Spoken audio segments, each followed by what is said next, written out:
नमस्कार, बिजनेस की खबरों में आपका स्वागत है। मैं हूं आपके साथ आकाश। कारोबारी सत्र के लगातार 9वें दिन शेयर बाजार बढ़त के साथ बंद हुआ। बीएसई 31 अंकों पर 40,625 पर और निफ्टी 3.55 अंकों पर 11,934 के स्तर पर बंद हुआ। बाजार में आईटी शेयरों में तेजी रही। आज आईटी इंडेक्स 290 अंकों की बढ़त के साथ बंद हुआ। इस हफ्ते केवल 2 दिन में ही आईटी इंडेक्स 654 पर ऊपर चढ़ा है। वहीं आज बैंकिंग शेयरों में भारी बिकवाली रही। अंत में निफ्टी बैंक इंडेक्स 220 अंकों गिरावट के साथ बंद हुआ। टाटा ग्रुप का मशहूर ज्वेलरी ब्रांड तनिष्क अपने नए विज्ञापन के चलते विवादों से घिर गया है। इस ज्वेलरी ब्रांड को सोशल मीडिया पर बुरी तरह से लोगों के गुस्से का शिकार होना पड़ रहा है। दरअसल फेस्टिव सीजन करीब है, ऐसे में तनिष्क ने अपने प्रमोशन के लिए नया विज्ञापन जारी किया है। इस विज्ञापन का प्लॉट इंटरफेथ शादी पर आधारित है। विज्ञापन में एक हिंदू लड़की का मुस्लिम लड़के से शादी दिखाई गई है। इसके बाद से ट्विटर पर तनिष्क को ट्रोल करना शुरू कर दिया गया। ट्विटर पर ज्वेलरी ब्रांड का विरोध किया जा रहा है। देश के सबसे बड़े बैंक भारतीय स्टेट बैंक की ऑनलाइन बैंकिंग सेवाएं आज ठप हो गईं। इसकी जानकारी एसबीआई ने एक ट्वीट के जरिए दी। हालांकि एटीएम और पीओएस मशीनें प्रभावित नहीं हुई हैं। इस संदर्भ में बैंक ने ट्वीट में लिखा कि हम अपने ग्राहकों से अनुरोध करते हैं कि वे हमारे साथ बने रहें। जल्द ही सामान्य सेवाएं फिर से शुरू हो जाएंगी। एसबीआई ने बताया कि कनेक्टिविटी इशू के कारण कोर बैंकिंग सिस्टम में देरी हो रही है। सुप्रीम कोर्ट ने मोरेटोरियम पर सुनवाई कल तक के लिए टाल दी है। सुनवाई आज सुबह 12 बजे होनी थी, पर बाद में शाम तक के लिए टाल दी गई। अंत में इसे कल तक के लिए टाल दिया गया। लोन लेने वालों को ब्याज पर ब्याज में छूट मिलेगी या नहीं, इस पर यह सुनवाई होगी। इससे पहले पिछले हफ्ते कोर्ट ने 8 दिन के लिए सुनवाई टाल दी थी। साथ ही आरबीआई और सरकार को अपना पक्ष रखने को कहा था। सितंबर में देश में रिटेल खर्च में बढ़ोतरी रही। अगस्त के मुकाबले इसमें 12% का उछाल दर्ज किया गया।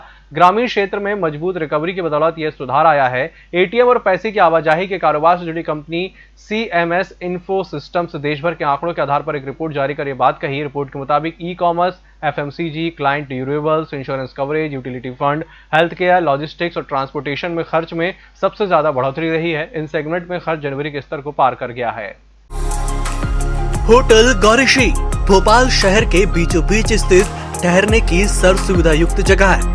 Room available in affordable prices और facilities free wifi, AC, TV, parking, security, lift, full sanitised room, toiletry kit. Hotel Gaurishi, hall number 8, Chittor complex, MP Nagar, zone 1, Bhopal. Phone number 7898128620। सत्ता के गलियारों से गांव की गलियों तक देखिए हर खबर अपने मोबाइल पर। डाउनलोड कीजिए ईएमएस न्यूज ऐप। आरबीआई ने 50 करोड़ रुपए तक के कारोबार वाली इकाइयों के लिए खुदरा ऋण सीमा बढ़ाकर 7.5 करोड़ रुपए कर दी है। पहले यह सीमा 5 करोड़ रुपए थी। इस पहल का मकसद छोटी कंपनियों के लिए कर्ज प्रवाह बढ़ाना है। आरबीआई ने एक विज्ञप्ति में कहा कि 75% जोखिम भारांश सभी नए कर्ज और मौजूदा ऋण पर लागू होगा। इसके तहत कंपनियां बैंक से 7.5 करोड़ रुपए की संशोधन सीमा तक और कर्ज ले सकेंगी। अनलॉक के दौरान आर्थिक गतिविधियां धीरे धीरे शुरू होने से भर्तियों में सुधार दिख रहा है। कोरोना की मार से बुरी तरह प्रभावित ट्रेवल और रियल एस्टेट और वाहन क्षेत्र में भी नौकरियां बढ़ी हैं। नौकरी जॉब स्पीक्स सूचकांक के मुताबिक मासिक आधार पर ट्रेवल और हॉस्पिटैलिटी क्षेत्र में भर्ती गतिविधियां सर्वाधिक 48% और रियल एस्टेट क्षेत्र में 44% बढ़ी हैं।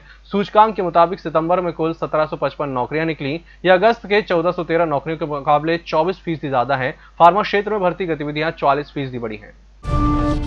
कोरोना संकट के बीच इस साल कई कंपनियों की लिस्टिंग शेयर बाजार में हुई है। एसबीआई कार्ड्स, एपीएस माइंड सहित कई अन्य कंपनियां शामिल हैं। इन कंपनियों ने लिस्टिंग के दिन निवेशकों को शानदार मुनाफा दिया है। इसके अलावा शेयर बाजार में बढ़त को भी सहारा दिया है। बीएसई में लिस्टेड कंपनियों का कुल मार्केट कैप बीते हफ्ते रिकॉर्ड हाई 161 लाख करोड़ रुपए स्तर को पार कर चुका है। इसमें कई लिस्टिंग वाली कंपनियों की हिस्सेदारी 1.28 लाख करोड़ रुपए की है।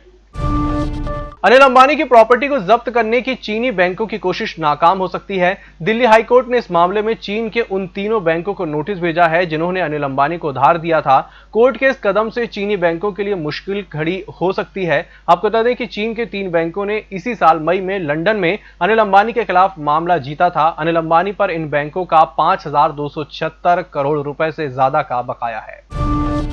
पहली तिमाही के बाद दूसरी तिमाही में भी एयरलाइन इंडस्ट्री को भारी नुकसान हुआ है। कोरोना संकट के बीच ठप पड़े कारोबार से यह सेक्टर बुरी तरह से प्रभावित हुआ। अमेरिकी एयरलाइन कंपनियों के मुताबिक उन्हें दूसरी तिमाही में कंपनियों को कुल $12 बिलियन का नुकसान हुआ है।